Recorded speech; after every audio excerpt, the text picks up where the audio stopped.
Hello friends. स्वागत है आपका हमारे YouTube चैनल आर के हिंदी कहानियों में। आज की कहानी है शादी, एक दिखावा या फजूल खर्ची। सुनो, आपको याद है ना कि आज शाम को राहुल की शादी में जाना है। टाइम से घर आ जाना। फार्म हाउस में शादी है, वहाँ पहुँचने में कम से कम 1 घंटा तो लग ही जाएगा। सुकन्या ने सुरेश को नाश्ते की टेबल पर बैठते ही कहा। मैं तो भूल ही गया था, अच्छा हुआ जो तुमने याद दिला दिया। सुरेश ने आलू का पराठा तोड़ते हुए कहा। आजकल आप बातों को भूलने बहुत लगे हैं, क्या बात है? सुकन्या ने चाय की चुस्की लेते हुए कहा। ऑफिस में काम बहुत ज़्यादा हो गया है और कंपनी वाले कम स्टाफ से काम चलाना चाहते हैं। दम मारने की फुर्सत भी नहीं होती है। अच्छा सुनो, एक काम करना, 5 बजे मुझे फ़ोन करना, मैं समय से आ जाऊंगा। क्या कहते हो, 5 बजे? सुकन्या ने आश्चर्य से कहा। ऑफिस से घर आने में ही तुम्हें 1 घंटा लग जाता है, फिर तैयार होकर शादी में जाना है। आप आज ऑफिस से जल्दी निकलना, 5 बजे तक तो घर आ जाना। अच्छा, कोशिश करूंगा। सुरेश ने ऑफिस जाने के लिए ब्रीफ केस उठाते हुए कहा। ऑफिस पहुंचकर सुरेश हैरान रह गया कि स्टाफ की उपस्थिति नाम मात्र की थी। ऑफिस में हर किसी को शादी में जाना था। आधा स्टाफ तो छुट्टी पर था और बाकी का स्टाफ हाफ डे करके लंच के बाद छुट्टी करने की सोच रहा था। पूरे ऑफिस में कोई काम नहीं कर रहा था। हर किसी की जुबान पर बस यही चर्चा थी कि आज शादियों का जबरदस्त मुहूर्त है। जिसकी शादी का मुहूर्त नहीं निकल रहा है, उसकी शादी बिना मुहूर्त के आज हो सकती है। इसीलिए आज शहर में 10,000 शादियां हैं। सुरेश अपनी कुर्सी पर बैठकर फाइलें देख रहा था। तभी मैनेजर वर्मा उसके सामने कुर्सी खींचकर बैठ गए और गला साफ करके बोले। आज तो गजब का मुहूर्त है। सुना है कि आज शहर में 10,000 शादियां हैं। हर कोई छुट्टी मांग रहा है। लंच के बाद तो पूरा ऑफिस लगभग खाली हो जाएगा। छुट्टी तो घोषित नहीं कर सकते सुरेश जी, लेकिन मजबूरी है, किसी को रोक भी नहीं सकते। आपको भी किसी शादी में जाना होगा। वर्मा जी, आप तो जबरदस्त ज्ञानी हैं। आपको कैसे मालूम कि मुझे भी आज शादी में जाना है? सुरेश ने फाइल बंद करके एक तरफ रख दी और वर्मा जी को ऊपर से नीचे तक देखते हुए बोला। ये भी कोई पूछने की बात है? आज तो हर आदमी, बच्चे से लेकर बूढ़े तक, सभी बाराती बनेंगे। आखिर 10,000 शादियां जो हैं। वर्मा जी ने उंगली में कार की चाबी घुमाते हुए कहा। आखिर मैं भी तो आज एक बाराती हूँ। वर्मा जी, एक बात समझ में नहीं आ रही कि क्या वाकई में पूरे स्टाफ को शादी में जाना है या फिर 10,000 शादियों की खबर सुनकर ऑफिस से छुट्टी का एक बहाना मिल गया है। सुरेश ने बात को आगे बढ़ाते हुए कहा। लगता है कि आपको आज किसी शादी का न्योता नहीं मिला है। घर पर भाभी जी के साथ कैंडल लाइट डिनर करने का इरादा है, तभी इस तरीके की बातें कर रहे हो, वरना घर जल्दी जाने की सोच रहे होते सुरेश बाबू। वर्मा जी ने चुटकी लेते हुए कहा। नहीं वर्मा जी, ऐसी बात नहीं है। शादी का न्योता तो है, लेकिन जाने का मन नहीं है। पत्नी चलने को कह रही है, लगता है जाना पड़ेगा। क्यों भाई, भाभी जी के मायके में शादी है? वर्मा जी ने आंख मारते हुए कहा। ऐसी कोई बात नहीं है वर्मा जी, पड़ोसी की शादी में जाना है। ऊपर वाले फ्लैट में नंद किशोर जी रहते हैं, उनके बेटे राहुल की शादी है। मन इसलिए नहीं कर रहा कि बहुत दूर फार्म हाउस में शादी है। पहले तो 1 घंटा घर पहुंचने में लगेगा, फिर घर से कम 1 घंटा फार्म हाउस पहुंचने में लगेगा। थक जाऊंगा। यदि आप कल की छुट्टी दे दें तो शादी में चला जाऊंगा। अरे सुरेश बाबू, आप डरते बहुत हैं।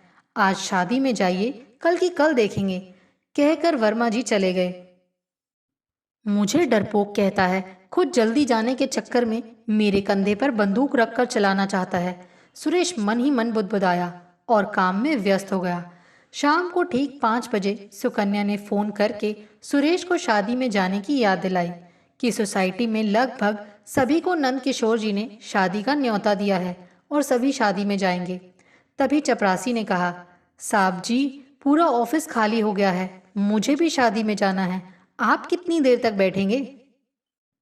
चपरासी की बात सुनकर सुरेश ने काम बंद किया और धीमे से मुस्कुराकर कहा, मैंने भी शादी में जाना है, ऑफिस बंद कर दो। सुरेश ने कार स्टार्ट की। रास्ते में सोचने लगा कि दिल्ली एक महानगर है और 1 करोड़ से ऊपर की आबादी है। लेकिन एक दिन में 10,000 शादियां कहाँ हो सकती हैं? घोड़ी, बैंड, हलवाई, वेटर, बसों के साथ होटल, पार्क, गली मोहल्ले आदि का इंतजाम मुश्किल लगता है। रास्ते में ट्रैफिक भी कोई ज्यादा नहीं है। आम दिनों की तरह भीड़-भाड़ है। ऑफिस से घर की 30 किलोमीटर की दूरी तय करने में 1 से 1.25 घंटा लग जाता है और लगभग आधी दिल्ली का सफर हो जाता है। अगर पूरी दिल्ली में 10,000 शादियां हैं, तो आधी दिल्ली में 5,000 तो अवश्य होनी चाहिए। लेकिन लगता है लोगों को बढ़ा चढ़ाकर बातें करने की आदत है। और ऊपर से टीवी चैनल वाले खबरें तो इस तरह पेश करते हैं कि लोगों को विश्वास हो जाता है। यही सब सोचते सोचते सुरेश घर पहुंच गया। घर पर सुकन्या ने फौरन चाय के साथ समोसे परोसते हुए कहा, टाइम से तैयार हो जाओ, सोसाइटी में सभी शादी में जा रहे हैं जिनको नंद किशोर जी ने न्योता दिया है। बच्चे भी चलेंगे? बच्चे अब बड़े हो गए हैं, हमारे साथ कहाँ जाएंगे? हमारा जाना क्या जरूरी है? जाना बहुत जरूरी है। एक तो वो ऊपर वाले फ्लैट में रहते हैं और फिर श्रीमती नंद किशोर जी तो हमारी किट्टी पार्टी की मेंबर हैं। जो नहीं जाएगा कच्चा चबा जाएंगी। इतना डरती क्यों हो उससे? वो ऊपर वाले फ्लैट में जरूर रहते हैं, लेकिन साल 6 महीने में 1-2 बार ही दुआ सलाम होती है। जाने न जाने से कोई फर्क नहीं पड़ता है। सुरेश ने चाय की चुस्कियों के बीच कहा, डरे मेरी जूती, शादी में जाने की तमन्ना है सिर्फ इसीलिए कि वो घर में बातें बड़ी बड़ी करती है, जैसे कोई अरबपति की बीवी हो। हम सोसाइटी की औरतें तो उसकी शान और शौकत का जायजा लेने जा रही हैं। किट्टी पार्टी का हर सदस्य शादी की हर गतिविधि और बारीक से बारीक पहलू पर नजर रखेगा, इसीलिए जाना जरूरी है, चाहे कितना ही आंधी तूफान आ जाए। सुकन्या की इस बात को उनकी बेटी रोहिणी ने काटा। पापा, आपको मालूम नहीं है, जेम्स बॉन्ड 7 की पूरी टीम साड़ियां पहनकर जासूसी करने में लग गई है। इनके वार से कोई नहीं बच सकता है। सुकन्या ने बीच में बात काटते हुए कहा, तुम लोगों के खाने का क्या हिसाब रहेगा? मुझे कम से कम बेफिक्री तो हो। क्या मम्मा, अब हम बच्चे नहीं हैं। भाई पिज्ज़ा और बर्गर लेकर आएगा। हमारा डिनर का मेनू तो छोटा सा है, आपका तो लंबा चौड़ा होगा। कहकर रोहिणी खिलखिलाकर हंस पड़ी। फिर चौंक कर बोली, ये क्या माँ, ये साड़ी पहनोगी? नहीं नहीं, शादी में पहनने की साड़ी मैं सिलेक्ट करती हूँ। कहते कहते रोहिणी ने एक साड़ी निकाली और माँ के ऊपर लपेट कर बोली, पापा इधर देख कर बताओ कि माँ कैसी लग रही हैं। एक बात तो माननी पड़ेगी कि बेटी माँ से अधिक सयानी हो गई है। श्रीमती जी आज गश खाकर गिर जाएंगी। तभी रोहन पिज्जा और बर्गर लेकर आ गया। अरे आज तो कमाल हो गया, माँ तो दुल्हन लग रही हैं, पूरी बारात में अलग से नजर आएंगी। बच्चों की बातें सुनकर सुकन्या गर्व से फूल गई और तैयार होने लगी। तैयार होकर सुरेश और सुकन्या जैसे ही कार में बैठने के लिए सोसाइटी के कंपाउंड में आए, सुरेश हैरानी के साथ बोल पड़े, लगता है कि आज पूरी सोसाइटी शादी में जा रही है। सारे चमक धमक रहे हैं। वर्मा, शर्मा, रस्तोगी, साहनी, भसीन, गुप्ता, अग्रवाल सभी अपनी कारें निकाल रहे हैं। आज तो सोसाइटी कार विहीन हो जाएगी। मुस्कुराती हुई सुकन्या ने कहा, सारे अलग शादियों में नहीं बल्कि राहुल की शादी में जा रहे हैं। दिल खोलकर न्योता दिया है नंद किशोर जी ने। दिल की मत पूछो, फार्म हाउस में शादी का सारा खर्च वधू पक्ष का होगा। इसीलिए पूरी सोसाइटी को निमंत्रण दिया, वरना अपने घर तो उनकी पत्नी ने किसी को भी नहीं बुलाया। एक नंबर के कंजूस हैं दोनों पति पत्नी। हम तो उसे किट्टी पार्टी का मेंबर बनाने को राजी नहीं होते हैं। जबरदस्ती हर साल किसी न किसी बहाने मेंबर बन जाती है। इतनी नाराजगी भी अच्छी नहीं कि मेकअप ही खराब हो जाए। सुरेश ने कार स्टार्ट करते हुए कहा, कितनी देर लगेगी फार्म हाउस पहुंचने में? सुकन्या ने पूछा। ये तो ट्रैफिक पर निर्भर है कितना समय लगेगा। 1 घंटा भी लग सकता है, 1.5 भी और 2 भी। मैं एफएम रेडियो पर ट्रैफिक का हाल जानती हूँ। कहकर सुकन्या ने रेडियो चालू किया। तभी रेडियो जॉकी यानी कि उद्घोषिका ने शहर में 10,000 शादियों का जिक्र छेड़ते हुए कहा कि आज हर दिल्ली वासी किसी न किसी शादी में जा रहा है और चारों तरफ शादियों की धूम है। ये सुनकर सुरेश ने सुकन्या से पूछा, क्या तुम्हें लगता है कि आज शहर में 10,000 शादियां होंगी? आप तो ऐसे पूछ रहे हो जैसे मैं कोई पंडित हूँ और शादियों का मुहूर्त मैंने ही निकाला है। एक बात ज़रूर है कि आज शादियां अधिक हैं, लेकिन कितनी पता नहीं। हाँ, एक बात पर मैं अडिग हूँ कि 10,000 नहीं होंगी। 2-3 हज़ार को 10,000 बनाने में लोगों को कोई अधिक समय नहीं लगता। बात का बतंगड़ बनाने में फालतू आदमी माहिर होते हैं। तभी रेडियो टनाटन ने ट्रैफिक का हाल सुनाना शुरू किया। यदि आप वहां जा रहे हैं तो अपना रूट बदल लें। ये सुनकर सुरेश ने कहा, रेडियो स्टेशन पर बैठकर कहना आसान है कि रूट बदल लें, लेकिन जाएं तो कहां से? दिल्ली की हर दूसरी सड़क पर ट्रैफिक होता है। हर रोज सुबह शाम 2 घंटे की ड्राइविंग हो जाती है। आराम से चलते चलो, सब्र और संयम के साथ। बातों ही बातों में कार की रफ्तार धीमी हो गई और आगे वाली कार के चालक ने कार से अपनी गर्दन बाहर निकाली और बोला, भाई साहब, कार थोड़ी पीछे करना, वापस मोड़नी है, आगे ट्रैफिक जाम है। एफएम रेडियो भी यही कह रहा है। उसको देखते ही कई स्कूटर और बाइक वाले पलट कर चलने लगे। कार वालों ने भी कारें वापस मोड़नी शुरू कर दी। ये देखकर सुकन्या ने कहा, आप क्या देख रहे हो? जब सब वापस मुड़ रहे हैं तो आप भी इनके साथ मुड़ जाइए। सुरेश ने कार नहीं मोड़ी, बल्कि मुड़ी कारों की जगह धीरे धीरे कार आगे बढ़ानी शुरू की। ये आप क्या कर रहे हो? ट्रैफिक जाम में फंस जाएंगे। सुकन्या ने सुरेश की ओर देखते हुए कहा, कुछ नहीं होगा, ये तो रोज की कहानी है। जो कारें वापस मुड़ रही हैं वो सब आगे पहुंचकर दूसरी लेन को भी जाम करेंगी। धीरे धीरे सुरेश कार को अपनी लेन में रखकर आगे बढ़ाता रहा। चौराहे पर एक टेम्पो खराब खड़ा था, जिस कारण ट्रैफिक का बुरा हाल था। यहाँ तो काफी बुरा हाल है, देर ना हो जाए। सुकन्या थोड़ी परेशान हो गई। कुछ नहीं होगा, 10 मिनट जरूर लग सकते हैं। यहाँ संयम की आवश्यकता है। बातों बातों में 10 मिनट में चौराहे को पार कर लिया और कार ने थोड़ी रफ्तार पकड़ी। थोड़ी थोड़ी दूरी पर कभी कोई बारात मिलती तो कार की रफ्तार कम हो जाती, तो कहीं बीच सड़क पर बस वाले बस रोककर सवारियों को उतारने चढ़ाने का काम करते मिले। फार्म हाउस आ गया। बारात अभी बाहर सड़क पर ही नाच रही थी। बारातियों ने अंदर जाना शुरू कर दिया। सोसाइटी निवासी पहले ही पहुंच गए थे और चाट के स्टॉल पर मशगूल थे। लगता है हम ही देर से पहुंचे हैं। सोसाइटी के लोग तो हमारे साथ चले थे, लेकिन पहले आ गए। सुरेश ने चारों तरफ नजर दौड़ाते हुए सुकन्या से कहा, इतनी धीरे कार चलाते हो, जल्दी कैसे पहुंच सकते थे? इतना कहकर सुकन्या बोली, हाय मिसेस वर्मा, आज तो बहुत जच रही हो। अरे कहाँ, तुम्हारे आगे तो आज सब फीके हैं, मिसेस गुप्ता बोली। देखो तो कितना खूबसूरत नेकलेस है। छोटा जरूर है, लेकिन डिजाइन लाजवाब है। हीरे कितने चमक रहे हैं। जरूर महंगा होगा। पहले कभी देखा नहीं, कहाँ से लिया? देखो तो साथ के मैचिंग टॉप्स भी लाजवाब हैं। एक के बाद एक प्रश्नों की झड़ी लग गई। साथ ही सभी सोसाइटी की महिलाओं ने सुकन्या को घेर लिया और वो मन मन मुस्कुराती हुई कुर्सी पर बैठ गई। सुरेश एक तरफ कोने में अलग कुर्सी पर अकेले बैठे थे।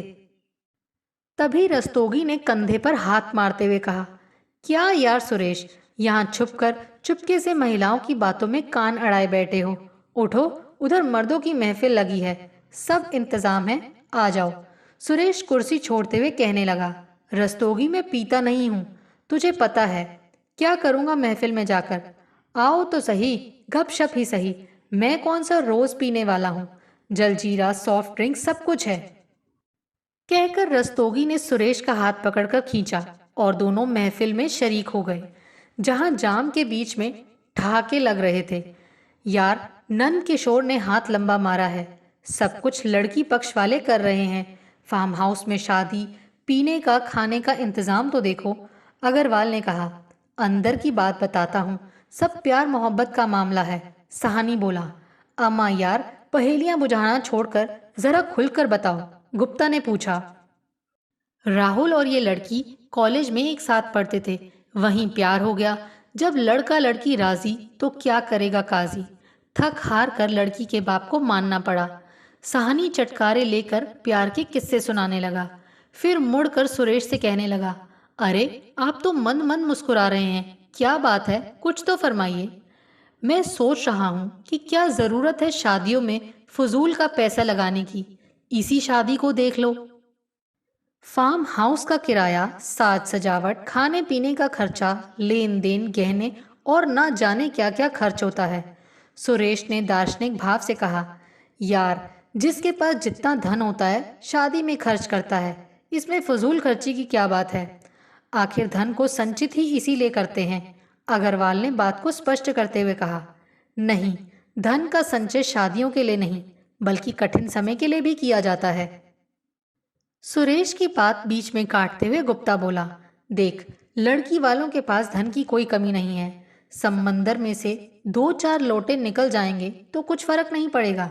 ये सोच गलत है, ये तो पैसे की बर्बादी है, सुरेश ने कहा। सारा मूड खराब कर दिया। साहनी ने बात को समाप्त करते हुए कहा, यहाँ हम जश्न मना रहे हैं, स्वामी जी ने प्रवचन देने शुरू कर दिए। बाई गॉड रस्तोगी, जहां से इसे लाया था वहीं छोड़ा। सुरेश चुपचाप वहां से निकल लिए और सुकन्या को ढूंढने लगे। क्या बात है भाई साहब, कहाँ नैन मटक्का कर रहे हैं, मिसेस साहनी ने कहा, जो सुकन्या के साथ गोलगप्पे के स्टॉल पर खट्टे मीठे पानी का मजा ले रही थी और साथ ही कह रही थी, सुकन्या, गोलगप्पे का पानी बड़ा बकवास है, इतनी बड़ी पार्टी और चाट पकौड़ी तो एकदम थर्ड क्लास। सुकन्या मुस्कुरा दी। मुझसे तो भूखा नहीं रहा जाता, मिसेस साहनी बोली। शगुन दिया है, डबल तो वसूल करने हैं। उनकी बातें सुनकर सुरेश मुस्कुरा दिए कि दोनों मियाँ बीवी एक ही थैली के चट्टे बट्टे हैं। मियाँ ज्यादा पीकर होश खो बैठा है और बीवी मीन मेघ के बावजूद खाए जा रही है। सुरेश ने सुकन्या से कहा, खाना शुरू हुआ है तो थोड़ा खा लेते हैं, नहीं तो निकलने की सोचते हैं। इतनी जल्दी क्या है, अभी तो कोई भी नहीं जा रहा है। पूरे दिन काम की थकान, फिर फार्म हाउस पहुंचने का थकान भरा सफर और अब खाने का लंबा इंतजार। बेगम साहिबा, घर वापस जाने में भी कम से कम 1 घंटा तो लग ही जाएगा। चलते हैं। आंखें नींद से बोझल हो रही हैं। इस वाहन चालक पर भी कुछ तरस करो। तुम भी बच्चों की तरह मचल जाते हो और रट लगा लेते हो कि घर चलो घर चलो। मैं फिर इधर सोफे पर थोड़ा आराम कर लेता हूँ, अभी तो वहाँ कोई नहीं है। ठीक है, कहकर सुकन्या सोसाइटी की अन्य महिलाओं के साथ बातें करने लगी और सुरेश एक खाली सोफे पर आराम से पैर फैलाकर अधलेटे हो गए। आंखें बंद करके सुरेश आराम की सोच रहे थे कि एक जोर का हाथ कंधे पर लगा। सुरेश बाबू, ये अच्छी बात नहीं है, अकेले अकेले सो रहे हो, जश्न मनाने के बजाय सुस्ती फैला रहे हो। सुरेश ने आंखें खोलकर देखा तो गुप्ता जी दांत फाड़ रहे थे। मन ही मन भद्दी गाली निकालकर प्रत्यक्ष में सुरेश बोले, गुप्ता जी, ऑफिस में कुछ अधिक काम की वजह से थक गया था, सोचा कि 5 मिनट आराम कर लूं। उठ यार, ये मौका जश्न मनाने का है, सोने का नहीं। गुप्ता जी हाथ पकड़कर सुरेश को डीजे फ्लोर पर ले गए, जहां डीजे के शोर में वर और वधु पक्ष के नजदीकी नाच रहे थे। देख, नंद किशोर के ठुमके, गुप्ता जी बोले, पर सुरेश का ध्यान सुकन्या को ढूंढने में था कि किस तरीके से अलविदा कहकर वापस घर रवानगी की जाए। सुकन्या सोसाइटी की महिलाओं के साथ गपशप में व्यस्त थी। सुरेश को नजदीक आता देख मिसेज रस्तोगी ने कहा, भाई साहब को कहे आज तो मंडराना छोड़ें, मर्द पार्टी में जाएं, बार बार महिला पार्टी में आ जाते हैं। भाभी जी, कल मैं ऑफिस से छुट्टी नहीं ले सकता, जरूरी काम है, घर भी जाना है। रात की नींद पूरी नहीं होगी तो ऑफिस में काम कैसे करूंगा। अब तो आप सुकन्या को मेरे हवाले कीजिए, नहीं तो उठा के ले जाना पड़ेगा। सुरेश के इतना कहते ही पूरी महिला पार्टी ठहाके में डूब गई। क्या बचपना करते हो, थोड़ी देर इंतजार करो, सबके साथ चलेंगे, पार्टी का आनंद उठाओ, थोड़ा सुस्ता लो। देखो, उस कोने में सोफे खाली हैं, आप थोड़ा आराम करो, मैं अभी वहीं आती हूँ। मुंह लटका कर सुरेश फिर खाली सोफे पर अधलेटे हो गए और उनकी आंख लग गई। नींद में सुरेश ने करवट बदली तो सोफे से नीचे गिरते गिरते बचे। इस चक्कर में उनकी नींद खुल गई। चंद मिनटों की गहरी नींद ने सुरेश की थकान दूर कर दी थी। तभी सुकन्या आई। तुम बड़े अच्छे हो, एक नींद पूरी कर ली, चलो खाना शुरू हो गया है। सुरेश ने घड़ी देखी, रात का 1 बजा था। अब 1 बजे खाना परोस रहे हैं। खाना खाते और फिर मिलते, अलविदा अलविदा लेते 2:30 बज गए। कार स्टार्ट करके सुरेश बोले, आज रात लॉन्ग ड्राइव होगी, घर पहुंचते पहुंचते 3:30 बज जाएंगे। मैं सोचता हूँ कि उस समय सोने के बजाय चाय पी जाए और सुबह की सैर की जाए, मजा आ जाएगा। आप तो सो लिए थे, मैं पूरी तरह थक चुकी हूँ, मैं तो नींद जरूर लूंगी, लेकिन आप इतनी धीरे कार क्यों चला रहे हो? रात को खाली सड़कों पर तेज रफ्तार की वजह से ही भयानक दुर्घटनाएं होती हैं। दरअसल पार्टियों से वापस आते हुए लोग शराब के नशे में तेज रफ्तार के कारण कार को संभाल नहीं पाते। इसी से दुर्घटनाएं होती हैं। सड़कों पर पूरी रोशनी नहीं होती, सामने से आने वाले वाहनों की हेडलाइट से आंखों में चौंध पड़ती है। पटरी और रोड डिवाइडर नजर नहीं आते, इसीलिए जब देरी हो गई है तो आधा घंटा और सही, 3:45 बजे वो घर पहुंचे। लाइट खोली तो रोहिणी उठ गई। क्या बात है पापा, पूरी रात शादी में बिता दी, कल ऑफिस की छुट्टी करोगे क्या? सुरेश ने हंसते हुए कहा, कल नहीं आज। अब तो तारीख भी बदल गई है। आज ऑफिस में जरूरी काम है, छुट्टी का मतलब ही नहीं। अगर अब सो गया तो समझ लो दोपहर से पहले उठना ही नहीं होगा। बेटे, अब तो एक कप चाय पीकर सुबह की सैर पर जाऊंगा। पापा आप कपड़े बदलिए, मैं चाय बनाती हूँ। रोहिणी ने आंखें मलते हुए कहा, तुम सो जाओ बेटे, हमारी नींद तो खराब हो गई है, मैं चाय बनाती हूँ। सुकन्या ने रोहिणी से कहा। चाय पीने के बाद सुरेश, सुकन्या और रोहिणी सुबह की सैर के लिए पार्क में गए। आज असली आनंद आएगा सैर करने का। पूरा पार्क खाली, ऐसा लगता है कि हमारा प्राइवेट पार्क हो। हम आलसियों की तरह सोते रहते हैं। सुबह सैर का अपना अलग ही आनंद है। सुरेश बाहें फैलाकर गहरी सांस खींचता हुआ बोला, आज क्या बात है, बड़ी दार्शनिक बातें कर रहे हो। बात दार्शनिकता की नहीं बल्कि जीवन की सच्चाई की है। कल रात शादी में देखा, दिखावा ही दिखावा। क्या हम शादियां सादगी से नहीं कर सकते? अगर सच कहें तो सारा शादी खर्च व्यर्थ है, फजूल का है, जिसका कोई अर्थ नहीं है। तभी रोहिणी जॉगिंग करते हुए समीप पहुंचकर बोली, पापा बिल्कुल ठीक है, शादियों पर सारा व्यर्थ का खर्चा होता है। सुकन्या सुरेश के चेहरे को देखती हुई कुछ समझने की कोशिश करने लगी, फिर कुछ पल रुक कर बोली, मेरी समझ में कुछ नहीं आ रहा। आज सुबह बाप बेटी को क्या हो गया है? बहुत आसान सी बात है। शादी में सारे रिश्तेदारों को, यारों को, पड़ोसियों को, मिलने जुलने वालों को न्योता दिया जाता है कि शादी में आकर शान बढ़ाओ। सब आते हैं, कुछ काम धंधा तो करते नहीं। उस पर सब यही चाहते हैं कि उनकी साहबों जैसी खातिरदारी हो, और तनिक भी कमी हो गई तो उल्टा सीधा बोलेंगे, जैसे कि नंद किशोर के बेटे की शादी में देखा। हम सब जमकर दावत उड़ाए जा रहे थे और कमियां भी निकाल रहे थे। तभी रोहिणी जॉगिंग का एक और चक्कर पूरा करके समीप आ गई और बोलने लगी तो सुकन्या ने टोक दिया, आपकी कोई विशेष टिप्पणी? ये सुनकर रोहिणी ने हाँफते हुए कहा, पापा ने बिल्कुल सही विश्लेषण किया है शादी का। शादी हमारी बिरादरी को खुश करते फिरे, ये कहाँ की अक्लमंदी है। और तुर्रा, ये कि खुश फिर भी कोई नहीं होता। आखिर शादी को हम तमाशा बनाते ही क्यों हैं? अगर कोई शादी में किसी कारण से नहीं पहुंचा तो हम भी गिला रखते हैं कि आया नहीं। कोई किसी को नहीं छोड़ता। शादी करनी है तो घर परिवार के सदस्यों में ही संपन्न हो जाए। जितना खर्च शादी में हम करते हैं, अगर वो बचाकर बैंक में जमा करवा लें तो बुढ़ापे की पेंशन बन सकती है। देखा सुकन्या, हमारी बेटी कितनी समझदार हो गई है। मुझे रोहिणी पर गर्व है, कितनी अच्छी तरह से भविष्य की सोच रही है। हम अपनी सारी जमा पूंजी शादियों में खर्च कर देते हैं, अक्सर तो उधार भी लेते हैं, जिसको चुकाना भी कई बार मुश्किल हो जाता है। अपनी चादर से अधिक खर्च जो करते हैं। क्या बाप बेटी को किसी प्रतियोगिता में भाग लेना है, जो वहां देने वाले भाषण का अभ्यास हो रहा है, या कोई निबंध लिखना है? काश भारत का हर व्यक्ति ऐसा सोचता।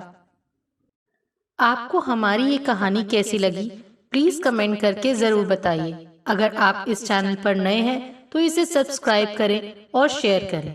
Thank you.